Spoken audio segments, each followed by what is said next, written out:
Voila. So greetings, hello. Welcome once again to our weekly philosophy club. I think it's important we keep this going during the winter because world affairs are not calming down particularly, and there's always more stuff to talk about that needs the inspiration of the gods and of the philosophy and the collective wisdom of all the philosophies of the world. So greetings. I want to talk mainly today about Christianity, actually, which we'll come on to. You know, we've done various of these blue boxes sometimes.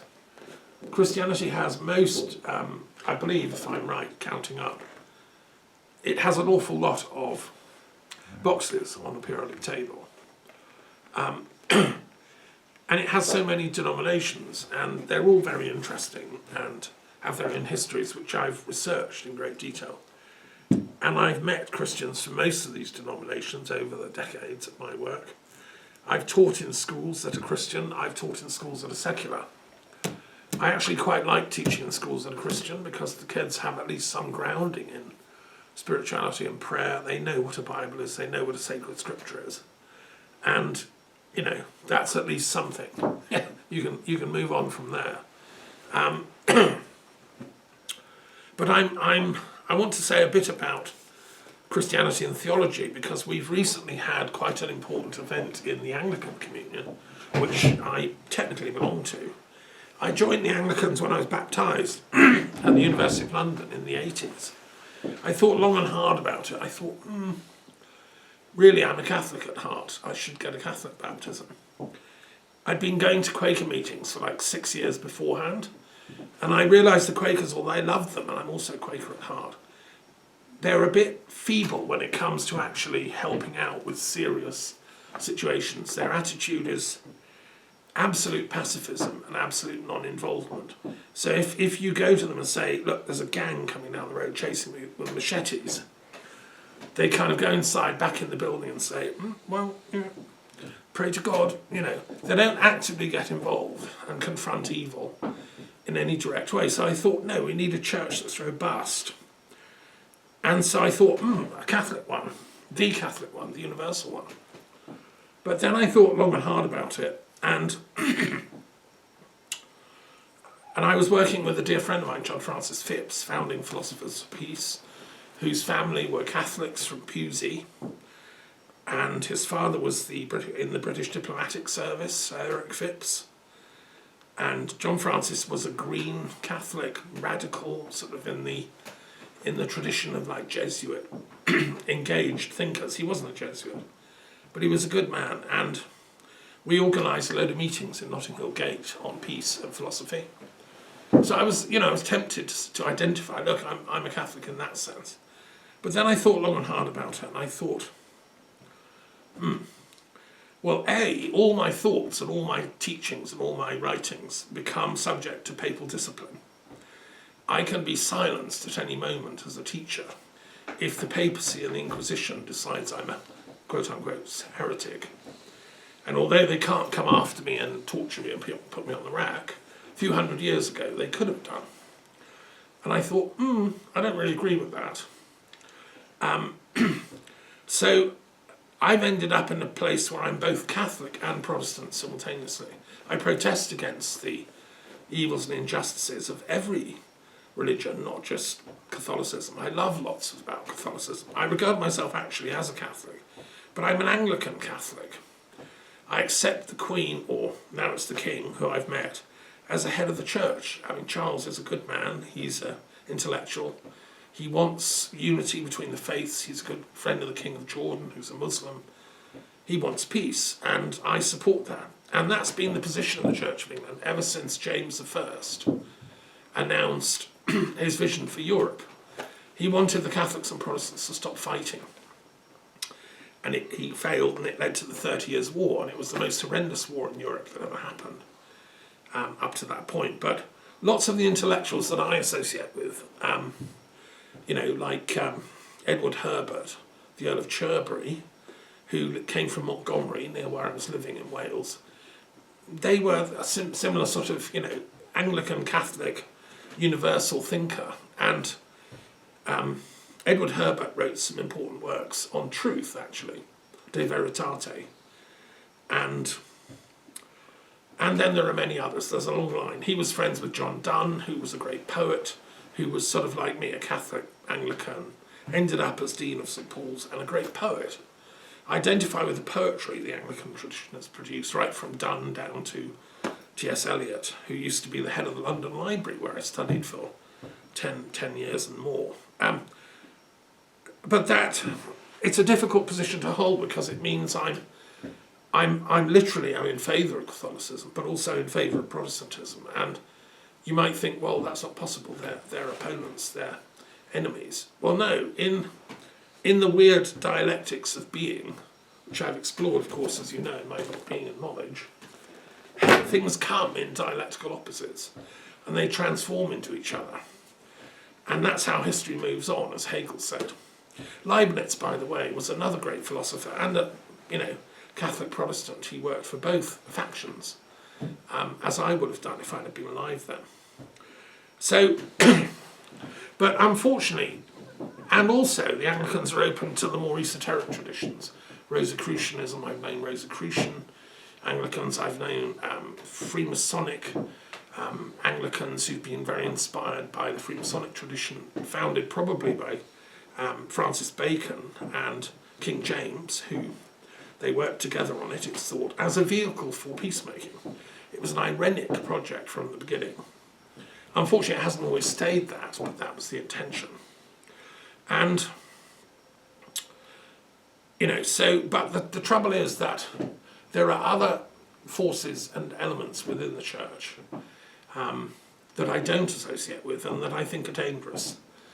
And I'm going to talk about one in particular now, which has just come to the public attention. So our head of the church is someone called the Archbishop of Canterbury. That's the kind of legal head of the church, although technically the head of the church is the king. So the king, Charles III, can overrule the Archbishop of Canterbury if it really comes to it, but doesn't, would tick him off over coffee or something.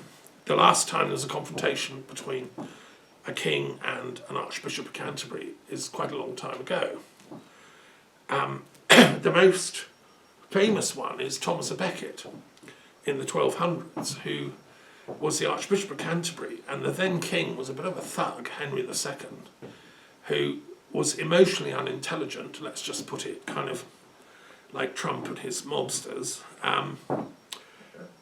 And he invaded Ireland for a start, Henry II. He locked his wife away, Eleanor of Aquitaine, French woman, in a prison for 20 years.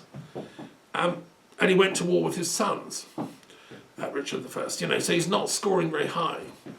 Then he insisted on controlling the church in England, every little last detail, who appoints the priests and everything, taking away the thunder from the Archbishop of Canterbury. And Thomas à Becket, who'd been his best friend growing up and served as his secular head chancellor, when he was appointed Archbishop of Canterbury, Henry thought, he'll just be my servant, he'll do everything I want, tick everything. But Thomas took it seriously. He was now a servant of Christ, he was the head servant of Christ in the realm. And he couldn't let the king carry on with his bullying. And he challenged him on several occasions over property and deeds and who had the ultimate power over the church, and really it's him. And Henry basically threatened to have him killed off. He was really angry. He had a terrible temper, Henry II.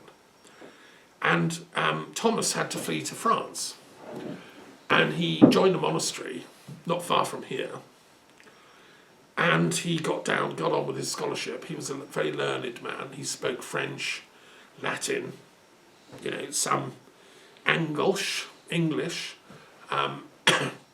He was of Norman descent, like some of my ancestors. Anyway, it all came to a head in a wonderful abbey at Vézières, dedicated to Mary Magdalene, which is not far from here. And Thomas was going to pronounce a ritual curse on the king from the pulpit, which is something that archbishops can do, same as old druids used to. they ritually curse this person that's lost all sense of morality and order. And that was great theatre. I've been to the place where this happened. Anyway, so I wrote to the Archbishop of Canterbury, Justin Welby, and I said, look, you and I know Brexit is an absolute catastrophe. It's going to destroy the amity and friendship of the realm and the whole of Europe. It's going to weaken Britain's relationships with France and all our other trusted neighbours. It's going to create fear, paranoia, division in our country. You, as the senior Christian in the land, you have to oppose it. And I can't think of any better way of doing that than coming here to Vézières and doing a ritual curse against all the people that did Brexit. I'll be there and I'll help. And also, I said to Justin, you also ought to lead a march from Canterbury to London of a few thousand Christians, you know, crosses and all that, protesting during the Brexit marches, which were hundreds of thousands of people were marching in London against Brexit. And Parliament totally ignored us. My sister and many of my close friends all marched. We were the conscience of Britain. But because the Tory party had seized control of our government, they just ignored us totally. So I thought, if the Archbishop of Canterbury marches, that'll kind of wake up a few people who've got a bit of a conscience. Okay, so that's the letter I wrote way back in, I don't know, 2018 or something. And I never had a single reply. I mean, I made sure it got to his private secretary. Somebody would have read that, and they decided to just bin it or ignore it. Not even we don't think so. Nothing, no response. And that is how the British state often responds to difficult situations or letters I've experienced. At least with the Queen, I did get replies.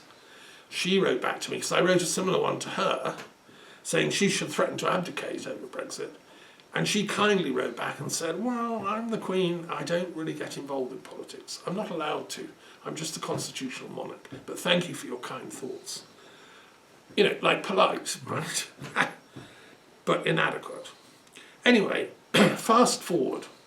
I was wondering, I've never heard this man Welby do anything of any use. Like, I've never heard him launch any intellectual projects. I've never heard him support any scholars of Christianity. I've never heard him giving any explanations of the Gospels like I do. I've never heard any sign of any kind of intellectual activity in his brain. And yet he's the guy in charge of the church.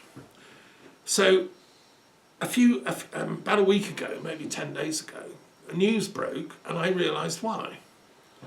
And I was shocked and horrified, and I'm afraid I have to share this with you because you may not have picked up on this. So Justin Welby comes from a tradition in the Church of England that self-defines as evangelical, right? Which is actually, it's got its own box, the evangelicals, are number 45. They're a very noisy, self-promoting type of Christian that simplifies Christianity down to a sort of real simple formula. They developed in the 19th century, particularly with American salesman types who set up these churches called evangelical. They had preachers that appeared then later when they were on television, they mastered. They had thousands of people, like Billy Graham was an evangelist. And the formula they've reduced Christianity to is, do you accept Jesus Christ as your Lord and Saviour? Question mark. You know, like, yes or no. I mean, obviously, any Christian would say yes. But they think that's enough. And then the second thing is, invite him into your heart now and pray with me. You know, as if you've got a personal dial-up number. Now, I've asked evangelists, like, what is the telephone number? Where do you dial? Where is Jesus that you can contact him so quickly? Of course, there's no logical response ever from these people. In my understanding, Christianity is an intellectually robust tradition which requires profound thought and research and study, years of meditation and years of prayer. This is like chocolate box type spirituality, where you just, or fast food Christianity, where you just get, you know, oh great, there's a kebab, I'll have that. I don't think God's mysteries are that easy to come by. Certainly not in my experience of 40 years of intense study of all the branches of Christianity. if it were that simple, why is the world in such a mess? So anyway, these evangelists are also dangerous because having simplified the message of Christianity, which I believe to be intellectually complex and challenging, they then make alliances with other similarly simplified faith traditions. So they've made huge deals with simplified Judaism, which is Zionism. We own the state of Israel, God gave it to us. If you're not with us, you're against us, and we'll kill you. These evangelists who have no intellectual depth, they have now accepted Zionism is sort of is a subset ideology of evangelism. Now I really find this most distasteful because evangelism in its origin means good news. Evangel is Greek, good news. I don't see any good news in what Israel's done to Gaza and the smashing to smithereens of 44,000 people, many of whom are Christians, or in the rest of Palestine. I don't see any good news in the fact that American evangelists have been promoting that bombing campaign with weapons. And I don't see any good news in the fact that they use spiritual terrorism to whip up the American mob on the street, to support violence as if that's what Christ wants. Because in their sadly deluded anti-intellectual worldview, Christ is now coming back as an avenger, like a satanic figure, who is going to destroy everyone that doesn't sign up and declare themselves an evangelist. That makes him a thought terrorist, a kind of cruel, barbaric figure. That's, well, in the Gospels, in the Bible, we call that the Antichrist. The Antichrist does that. So in a sense, evangelism has turned into a weapon of the Antichrist, effectively. And that's very sad. And so you see Trump promoting it, you see his followers promoting it, even though none of them have got a clue about authentic Christianity. And you tell them most of the Palestinians, a lot of Palestinians are Christians, they'll look at you, what? They don't have a clue about the Middle East. So then I've known Justin Welby as an evangelist, right? What I didn't realise is he's part of a tradition of what's called dark evangelism. Now, what do I mean by that? Okay, there's a tradition in evangelism, certain quarters, that believe self-punishment and punishing of the other, including corporal abuse, whipping and beating, is the closest way to godhood. Because we're all sinners under God, and therefore we deserve to be punished. Now, it turns out that one of Justin Welby's close friends, over many years, a guy called John Smythe, about the same age, him and Welby were going to evangelical Christian camps back in the 70s, where they met on many occasions.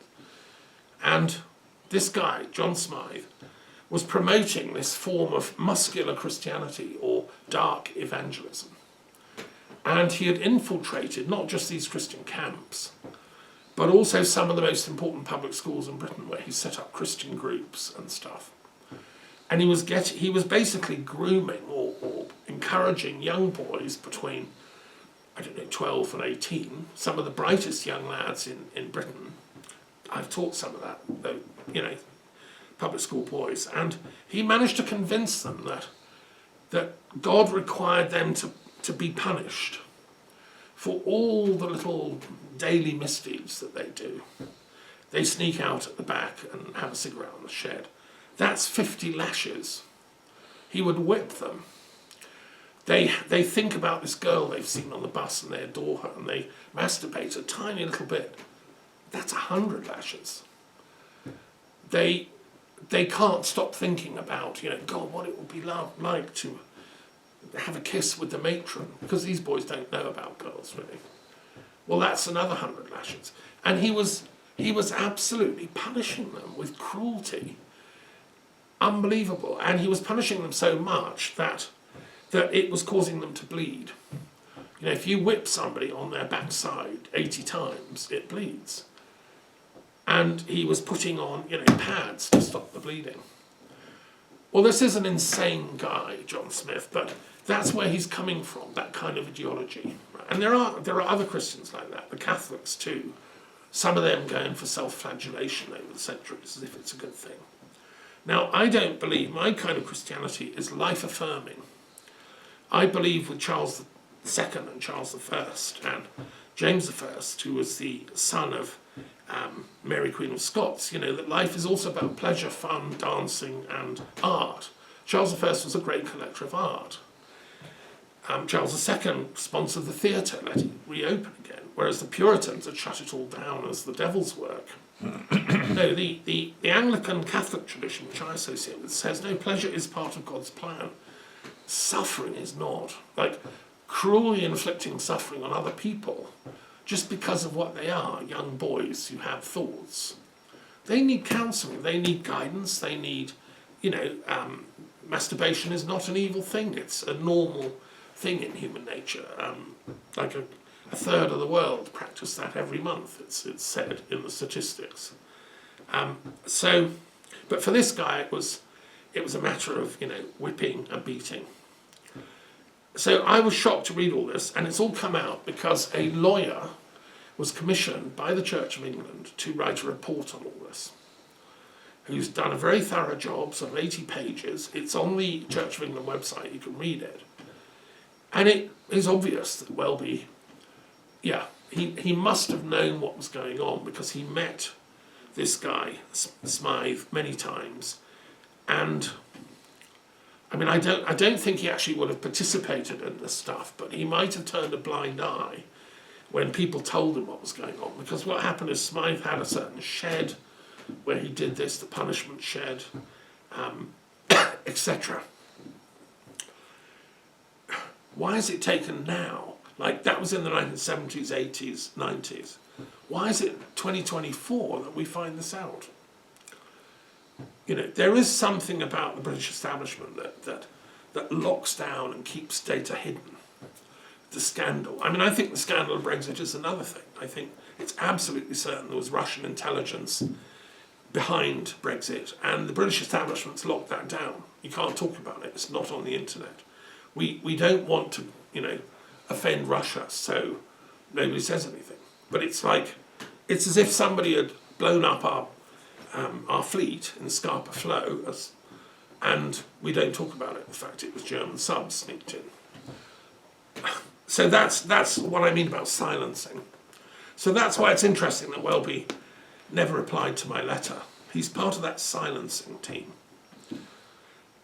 Okay, so that's, I think, just hold that in your mind. I don't know why there aren't more checks and balances in the Church of England. There's a parliament that runs it. People are appointed, elected to it. Why haven't they been monitoring all this? Please do so in future. We don't want anything like this happening again. And if there are more skeletons in the cupboard, let's have them out now. Okay.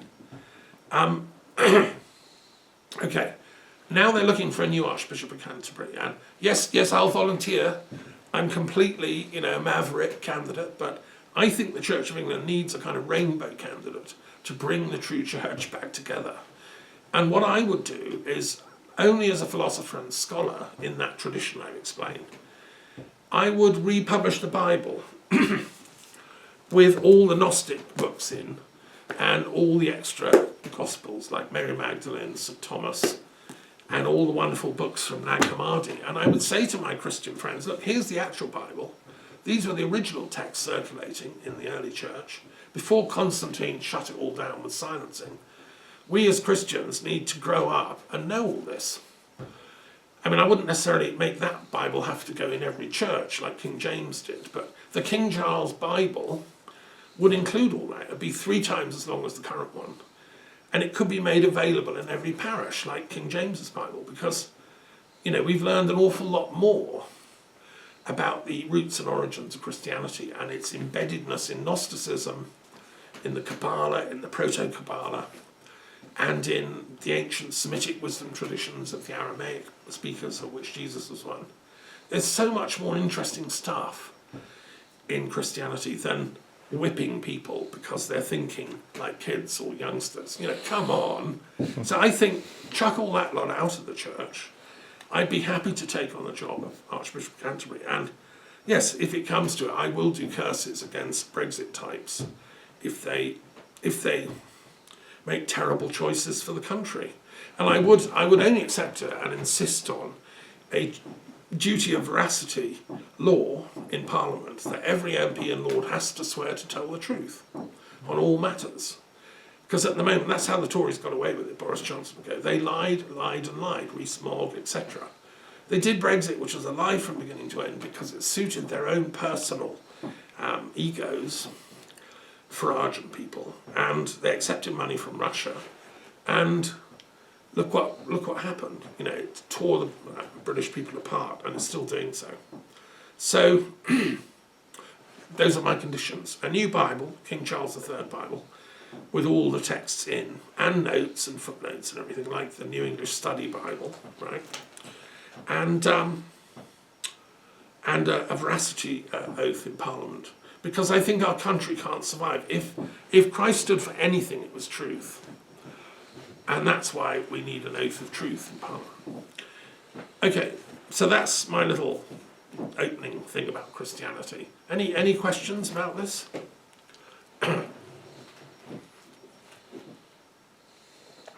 Did you know about all this? No, but of course it made me think about the situation in France.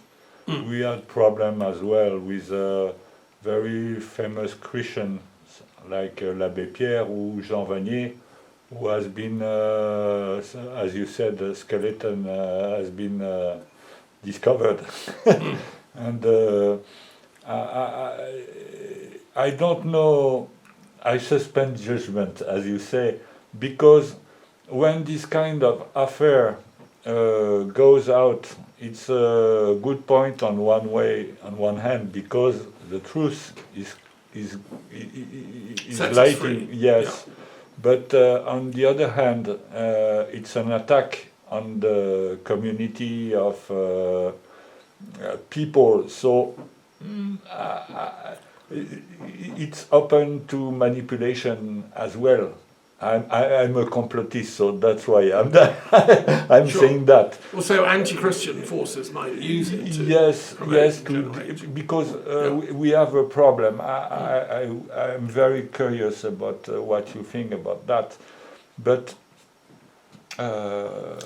maybe in the practice, as a caricature, I would say that 80% is to be in a community to socialize, and 20% is a personal relation to God.